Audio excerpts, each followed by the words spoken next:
Bonjour tout le monde, bienvenue encore à l'Assemblée chrétienne Espoir et Vie et qu'on puisse encore une fois être bénis au travers de sa parole ce matin. Et bien sûr, avec les nouvelles qu'on a dans les médias, on peut voir que bientôt on va pouvoir se réunir ensemble et je vous invite bien sûr à surveiller les nouvelles concernant l'Église sur notre page Facebook de l'Assemblée chrétienne Espoir et Vie pour les nouvelles qu'on pourrait donner pour la suite des réunions qui auront lieu dans l'avenir.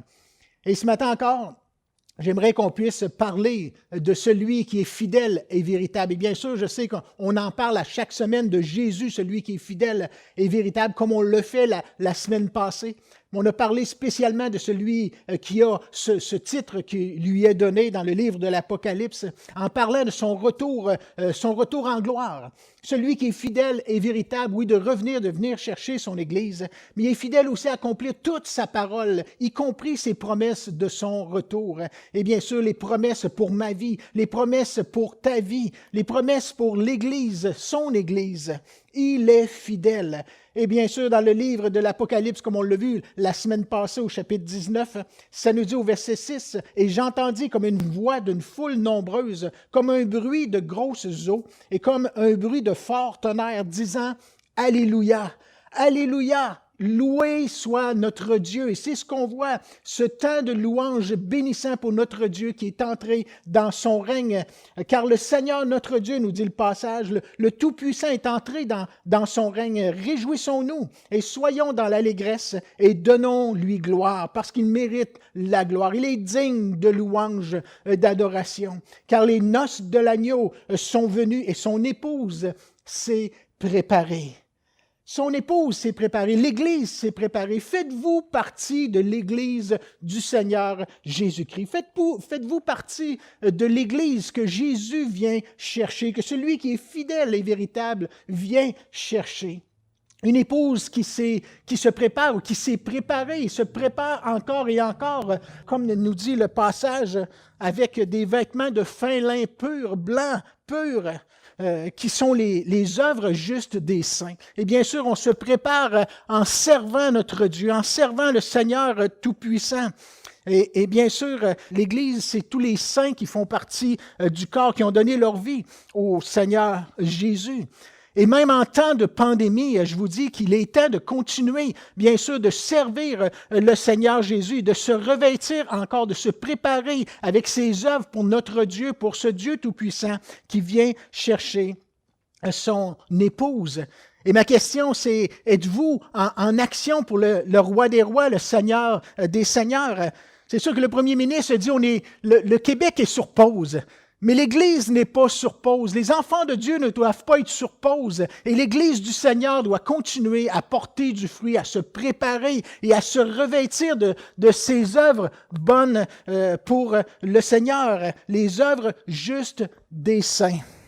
Et c'est ce que je vous invite à faire, de continuer de servir le Seigneur, de ne pas être sur pause dans votre vie chrétienne, de ne pas être sur pause dans votre vie de prière, de ne pas être sur pause dans votre lecture de la parole de Dieu et votre recherche de sa présence dans vos vies. Faites ce que vous pouvez pour le servir, témoigner de sa bonté et bien sûr soutenir également votre Église locale. Oui, nous sommes l'épouse qui se prépare avec foi et avec persévérance pour le retour de l'époux, pour son époux qui vient bientôt. Le jour vient, comme Jésus l'a annoncé, comme il continue au travers de sa parole de l'annoncer, comme il l'a promis. L'apôtre Jean dit, « Puis je vis le ciel ouvert, et voici parut un cheval blanc. Celui qui le montait s'appelle fidèle et véritable. Il juge et combat avec justice. » Et c'est ce Dieu merveilleux qui vient chercher son Église. Le roi des rois, le Seigneur des seigneurs. Alléluia. Il est fidèle et véritable pour accomplir cette promesse, pour revenir et accomplir les paroles qu'il nous a annoncées. Merci Seigneur pour accomplir toutes ces promesses. On parlait la semaine passée de louer Dieu, de confesser sa grandeur, de confesser sa fidélité, d'élever la voix, de bénir l'Éternel. Il y avait de la puissance dans la louange. On a besoin de confesser ses bienfaits, de se souvenir de ses bienfaits, bien sûr, à commencer par la croix, par notre résurrection personnelle, le fait que l'Esprit de Dieu est entré dans nos vies. On doit se souvenir le jour où notre vie a changé, lorsqu'on a commencé à marcher avec le Seigneur sur cette terre, dans cette vie. Lorsqu'on a connu son amour, sa vie en nous. On a besoin de se souvenir de ses bienfaits, dont celui-là, et bien sûr tous les autres bienfaits qu'on a pu vivre avec le Seigneur. Comme David le faisait dans le psaume 103, c'est comme s'il exhortait son âme de se souvenir de ses bienfaits. Il disait dans le psaume 103 au verset 1, « Mon âme bénit l'Éternel ». Et on peut voir cette affirmation comme David qui donnait une exhortation à son âme de « Souviens-toi des bienfaits de Dieu. Mon âme bénit l'Éternel. Que tout ce qui est en moi bénisse son saint nom. » Et on doit nous aussi se souvenir des bienfaits de Dieu et que tout ce qui est en nous puisse bénir le nom de l'Éternel. Et le verset 2 nous dit « Mon âme, encore une fois, bénit l'Éternel et n'oublie aucun de ses bienfaits. » N'oublie aucun de ses bienfaits. Et je ne sais pas ce que tu peux vivre ce matin, mais tu as besoin juste de te rappeler les bienfaits de Dieu, comment il a été fidèle, comment il t'a sauvé, comment il est entré dans ta vie. N'oublie aucun des bienfaits de Dieu ce matin. Et ça va changer ta façon de voir, ça va te donner la paix, ça va te donner la bénédiction de te souvenir de ça, ça va te donner l'assurance pour l'avenir. J'aime me rappeler les bontés de l'Éternel. J'aime me rappeler pour ma propre vie la fidélité de Dieu. Ça me donne la paix lorsque c'est troublé. Dans un monde comme on vit aujourd'hui, les situations qu'on peut rencontrer, l'incertitude face à l'avenir, lorsqu'on se souvient des bontés de Dieu, des bienfaits de Dieu, de sa fidélité dans nos vies, ça nous donne la paix. Ça nous donne l'assurance de continuer d'avancer. Ça chasse nos mauvaises pensées aussi, parce que le doute peut venir, les inquiétudes peuvent venir. Mais lorsqu'on se met à confesser les bontés de Dieu, se souvenir de ses bienfaits, ça nous donne cette force de continuer d'avancer et de persévérer. C'est pour ça aussi que la Bible est si importante. C'est pour ça que les pasteurs invitent les chrétiens à lire leur Bible, à connaître leur histoire biblique, à voir ce que la Bible enseigne sur les bontés et la fidélité de Dieu, sur sa puissance. C'est pour ça que la Bible est importante. Ça témoigne d'un bout à l'autre des deux couverts, la fidélité de Dieu. Ça nous rappelle sa fidélité, ça nous rappelle ses bienfaits. Ça nous démontre la puissance de Dieu pour prendre soin de son peuple. La Bible nous dit dans Romains, chapitre 10, au verset 17, « Ainsi la foi, la confiance, l'assurance qu'on peut avoir en Dieu vient de ce qu'on entend. Et ce qu'on entend vient de la parole de Christ. » Il est important, comme chrétien, de bâtir notre maison sur le roc. De bâtir notre foyer, mais nos pensées, nos raisonnements, de le bâtir sur le roc, sur celui qui est fidèle. Et on en a besoin dans nos vies. Mon âme bénit l'Éternel. Mon âme n'oublie pas aucun des bienfaits de Dieu. Mon âme est appuyée sur le roc. Mon âme est appuyée sur ses bienfaits, sa fidélité. Alléluia, et sa bonté. Et même si la tempête vient, même si la maison est ébranlée, si le fondement est solide, elle va résister. Elle va résister, nos pensées, nos raisonnements ont besoin d'être basés sur le roc, sur la vérité qui est en Jésus. Et bien sûr, notre foi ne doit pas dépendre des circonstances. Elle doit dépendre de notre Seigneur Jésus, de sa fidélité, de qui il est, lui. Dans l'Évangile de Jean, au chapitre 2, on a une histoire qui nous raconte un grand miracle que Jésus a fait. On voit au travers ce miracle les disciples de Jésus grandir dans leur foi. On voit Marie, la mère de Jésus, qui est une de ceux qui a appris, bien sûr, à faire confiance au Seigneur. On voit au travers de cette histoire une femme de foi. Une femme de foi face aux besoins, face aux circonstances qu'ils ont rencontrées. Dans Jean 2, plusieurs connaissent l'histoire des noces de Cana, où l'eau a été changée en vin. On va lire cette histoire. Au chapitre 2, au verset 1, il y eut des noces à Cana en Galilée, et la mère de Jésus était là. Et Jésus fut aussi invité aux noces avec ses disciples. Le vin ayant manqué, la mère de Jésus lui dit, « Ils n'ont plus de vin. » Jésus lui répondit, « Femme, qu'y a-t-il entre moi et toi? Mon heure n'est pas encore venue. » Sa mère dit au serviteur, « Faites tout ce qu'il vous dira. » Faites ce qu'il vous dira. Verset 6, « Or il y avait là 6 vases de pierre destinés aux purifications des Juifs et contenant chacun 2 ou 3 mesures. Jésus leur dit, « Remplissez d'eau ces vases. » Et ils les remplirent jusqu'au bord. Il dit, « Puisez maintenant, leur dit-il, et portez-en à l'ordonnateur du repas. » Et ils en portèrent. Et quand l'ordonnateur du repas eut goûté l'eau changée en vin, ne sachant d'où venait ce vin, tandis que les serviteurs qui avaient puisé l'eau le savaient bien, il appela l'époux et lui dit, « Tout homme sert d'abord le bon vin, puis le moins bon après qu'on s'est enivré.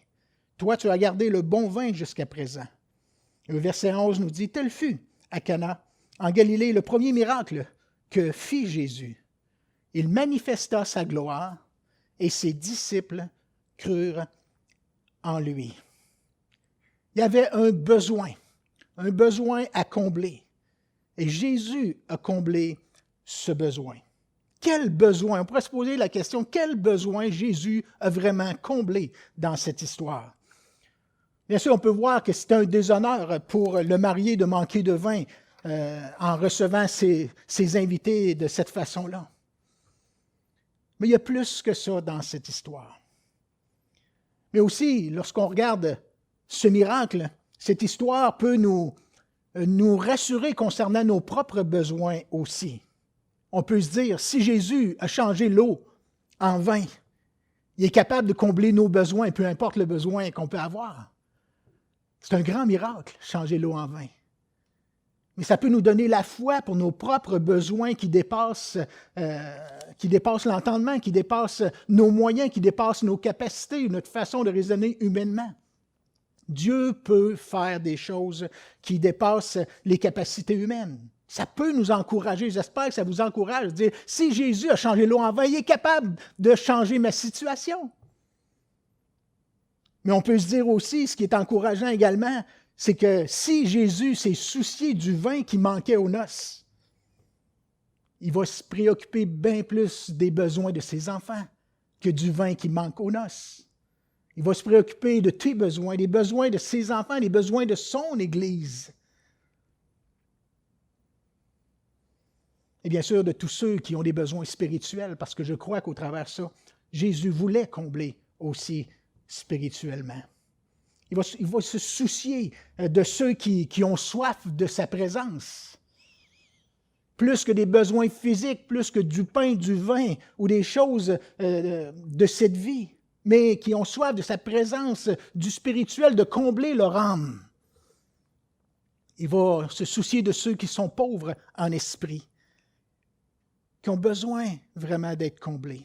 Comme dans Jean, chapitre 7, au verset 37, ou dans une autre fête, célébration, au verset 37, ça nous dit le dernier jour, le grand jour de la fête, Jésus se tenant debout s'écria, « Si quelqu'un a soif, qu'il vienne à moi et qu'il boive. » Et bien sûr, il ne faisait pas allusion à du vin qui allait multiplier encore une fois. C'est arrivé une seule fois. Mais il faisait référence, bien sûr, au Saint-Esprit. Que celui qui a soif, celui qui est vide, celui qui a besoin d'être rassasié dans son être intérieur puisse venir à moi et être comblé. Que son être spirituel le soit. Et bien sûr, il n'y a personne d'autre que Jésus, que son Saint-Esprit ne pouvait combler l'être, l'âme. Verset 38, ça nous dit, « Celui qui croit en moi, des fleuves d'eau vive couleront de son sein, comme dit l'Écriture. Il vivra ce qui est annoncé dans la parole, ce que j'ai promis, ce que je promets. » Il dit cela, bien sûr, verset 39, de l'Esprit que devaient recevoir ceux qui croiraient en lui. Ce miracle aux noces de Cana n'était pas simplement pour que les gens aient à boire. Ce n'était pas le but principal, important, je crois, du miracle de Jésus. Mais je crois que Jésus jugeait plus important au travers de ça de manifester sa gloire pour que ses disciples croient en lui. Que ses disciples croient, que ses disciples puissent réaliser qui il est vraiment et puissent croire dans sa parole, qu'il puisse les conduire en voyant qu'il est le Fils de Dieu et que même il est capable de changer l'eau en vin, comme il l'a fait avec le pain et bien d'autres miracles aussi. Il voulait manifester sa gloire pour que ses disciples aient la foi, que la foi de ses disciples grandisse, qu'ils croient dans sa parole et qu'il puisse les combler à être vraiment spirituellement remplis, conduits jusque dans l'éternité. Ça, c'était le but principal des miracles de Jésus, de conduire les gens, de se révéler comme étant le Fils de Dieu et celui qui comble l'âme jusque dans l'éternité. On sait que plusieurs ont suivi Jésus pour les miracles. Ils croyaient que Jésus pouvait faire des miracles, mais ils ne croyaient pas que Jésus était le Fils de Dieu, le Sauveur du monde. Ils ne l'acceptaient pas pour Seigneur de leur vie, pour qu'ils conduisent leur vie. C'est sûr que ces gens même qui croyaient comme à la multiplication des pains qu'on voit dans Jean 6, versets 23 à 36, on voit que les gens croyaient que Jésus pouvait multiplier des pains et des poissons. Mais jamais ils ont été comblés dans leur âme. Jamais ont été satisfaits dans leur âme, l'être intérieur spirituel. Ils ne voulaient pas mettre leur foi en Jésus comme Seigneur et Sauveur. Tel fut à Cana, en Galilée, le premier miracle que fit Jésus, et il manifesta sa gloire. Et ça nous dit que ses disciples crurent en lui. Pas seulement qu'ils ont bu du vin, je ne sais même pas s'ils en ont profité. Mais ils crurent en Jésus et le but principal était de manifester sa gloire pour que les gens croient en lui. Il veut faire grandir notre foi aussi. Au travers de cette histoire et toutes les autres histoires que ça peut qui peut nous être apportées dans la parole de Dieu, dans la Bible, mais que notre foi puisse grandir, oui, dans le surnaturel de Dieu, mais dans le message et dans la foi dans ce Fils de Dieu qui veut tellement nous combler, au-delà même des besoins physiques de cette vie. Qu'on puisse avoir la foi dans sa parole et pas seulement dans des miracles qu'il peut accomplir. Qu'on puisse vraiment avoir la foi que Dieu veut combler nos véritables besoins, selon sa richesse avec gloire en Jésus. Alléluia. Nos besoins sont plus que des miracles dans cette vie.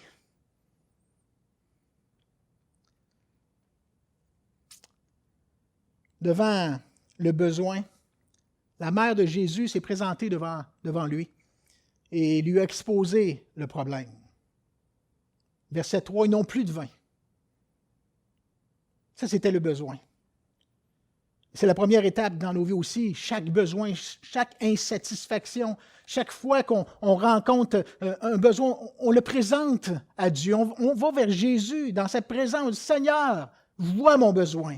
Ils n'ont plus de vin.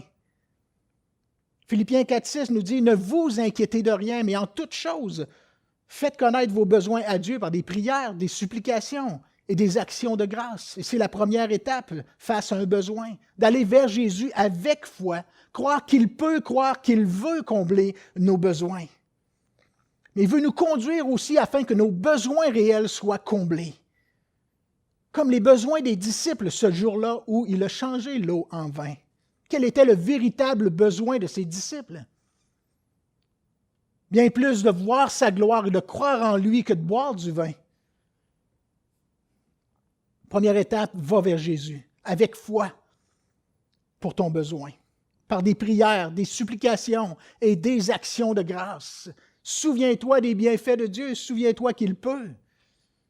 Si Marie ne pensait pas que Jésus pouvait faire quelque chose, elle ne se serait pas présentée devant lui pour lui exposer ce besoin.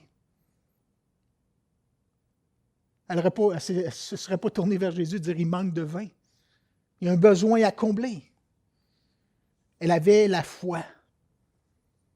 Une femme de foi. Un jour, un aveugle s'est présenté devant Jésus, l'aveugle Bartimée.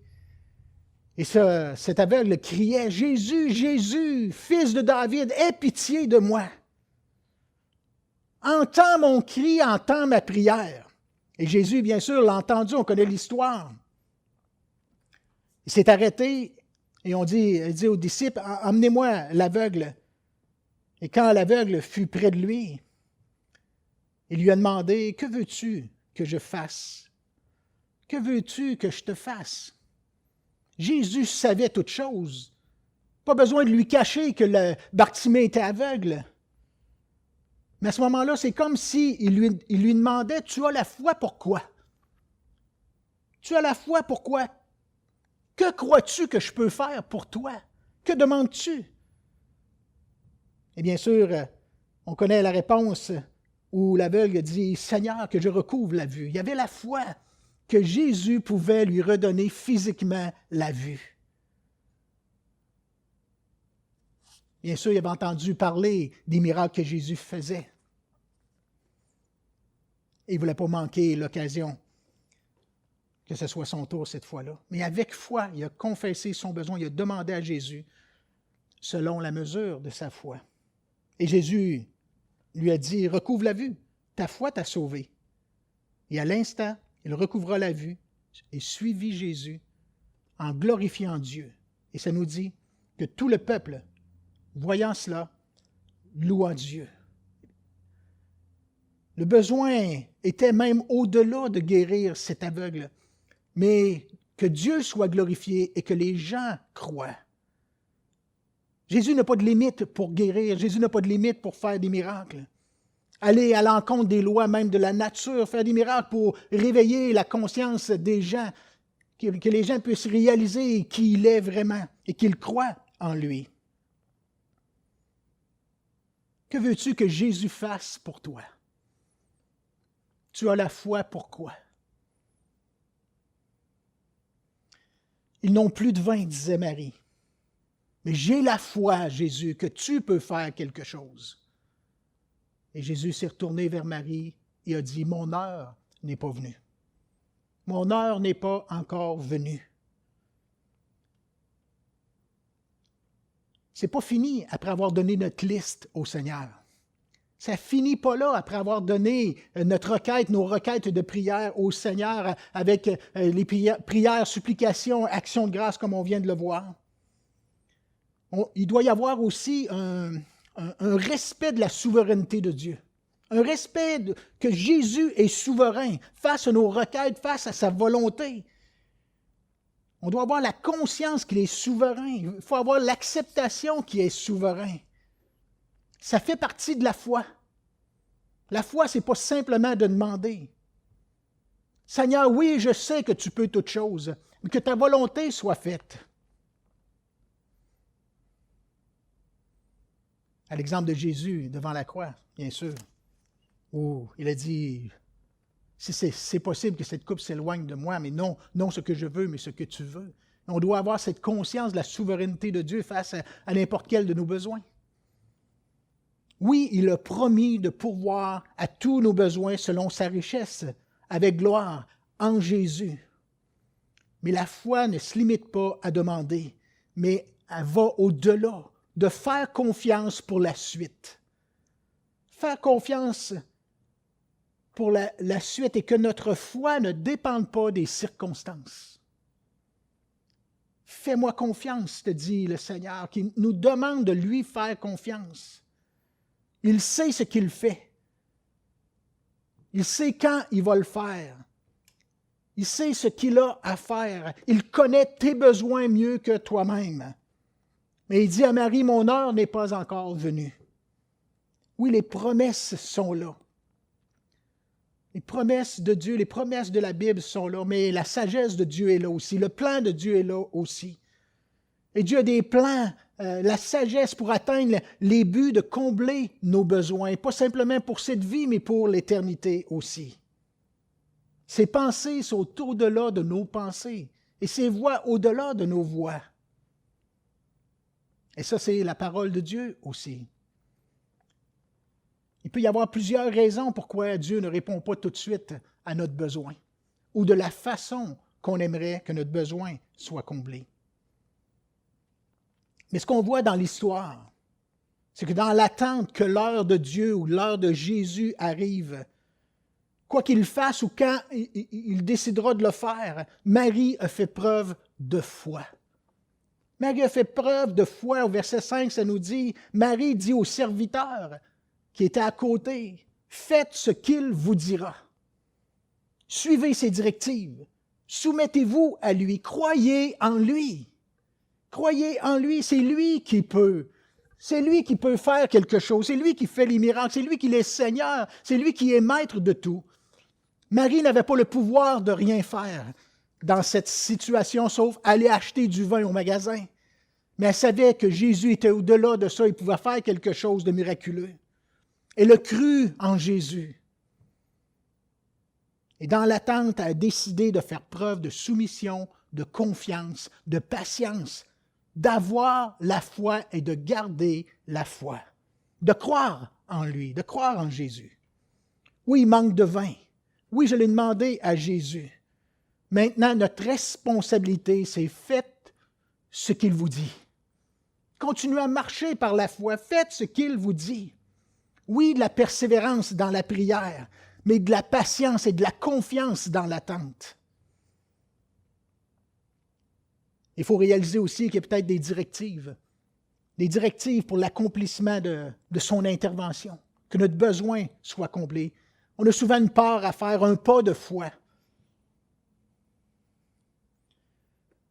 Dans la vie chrétienne, c'est souvent plus que d'envoyer notre liste de cadeaux au Père Noël. Mais tout ça fait partie de la foi. Alléluia. Jésus dit à Marie, « Mon heure n'est pas encore venue. Dieu est souverain. Faites tout ce qu'il vous dira. » Et Jésus a donné des directives particulières. Remplissez d'eau ces vases. Et sans poser de questions, ils remplirent jusqu'au bord. Et bien sûr, on voit l'obéissance à sa parole. Mais il aurait pu se dire, « Seigneur, ce n'est pas de l'eau qu'on a besoin. Seigneur, ce n'est pas de l'eau qu'on t'a demandé. Le vin manque, Jésus. Tu n'as pas entendu ma requête, tu n'as pas entendu ma prière. Tu ne veux pas répondre à ma prière. Tu n'as pas reçu ma liste. Tu ne m'aimes pas. » Et certains vont plus loin, abandonnent. Certains ne vont pas plus loin que demander d'envoyer leur liste et ils ne se posent même pas de questions pour l'avenir, ce que Jésus demande ou veut ou peu importe. Jésus a dit, remplissez d'eau ces vases. Puis, maintenant, leur dit-il, portez-en à l'ordonnateur du repas, et ils en portèrent. Je ne sais pas comment ils se sentaient en allant vers l'ordonnateur, le responsable, pour y porter de l'eau. Je ne sais pas s'ils savaient ou s'ils avaient goûté ou s'ils savaient qu'il était vraiment changé en vin, mais ils ont obéi au Seigneur. Une situation qui semblait impossible. Je ne sais pas comment ils se sont sentis, mais ils l'ont fait. Ils ont fait confiance. Ça, c'était de la foi. De la foi dans la puissance de Dieu, de la foi dans la parole de Dieu. De croire qu'il va au-delà de capacités humaines. C'est cette foi-là qui ouvre la porte à l'action de Dieu, à la provision divine, à l'action de Dieu dans nos vies. Faites ce qu'il vous dira. Et pas simplement en fonction de la prière que tu lui adresses, mais par ta vie, crois en lui. Fais ce qu'il dit, mets en pratique sa parole. Croyez-vous dans les promesses de Dieu? Croyez-vous dans les promesses de Dieu? Que tu puisses avoir la foi face à tes besoins et accepter la souveraineté de Dieu, la direction de Dieu pour tes besoins. Crois-tu que mon Dieu pourvoira à tous tes besoins selon sa richesse avec gloire en Jésus? Je t'invite à lui faire confiance comme Marie, qui est un exemple de foi extraordinaire. Devant un besoin, elle a exposé le besoin. Elle a accepté la souveraineté de Dieu au travers le besoin qui était mentionné. Les disciples ont obéi. Elle a demandé aux disciples de faire ce que Jésus voulait. Et bien sûr, l'eau a été changée en vin. Le miracle a eu lieu. La provision de Dieu est arrivée. Et ça nous dit, tel fut à Cana en Galilée le premier miracle que fit Jésus. Il manifesta sa gloire et ses disciples crurent en lui. Et je crois que Dieu veut faire des miracles dans nos vies, au travers de nos vies. Dieu veut faire des miracles dans l'Église. Il veut manifester sa gloire pour que les gens croient en lui, croient qui il est, le sauveur du monde, et qu'il est souverain et qu'il veut conduire nos vies jusque dans l'éternité. Alléluia. Je ne connais pas ton besoin ce matin, mais je connais celui qui répond aux besoins, qui répond aux prières, qui entend chacune des prières, qui peut faire toutes choses. Et je t'invite à aller devant lui et y exposer ton besoin par des prières, des supplications, des actions de grâce. Confesse les bienfaits de Dieu. Crois. Souviens-toi de ce qu'il a fait dans ta vie. Crois qui il est vraiment et laisse-toi conduire par lui. Il va combler tes besoins plus que de faire des miracles. Alléluia. Il va combler ton cœur, ton âme. Tout ce qu'il fait est parfait. Sa parole est vérité. Et dis-toi une chose, qu'il veut te combler. On va prier en terminant et demander au Seigneur de manifester ta gloire au travers de tes besoins. Qu'il puisse se révéler à toi. Mais ne manque pas de lui donner gloire. Ne manque pas de continuer de croire en lui, même si tu reçois ce que tu as demandé.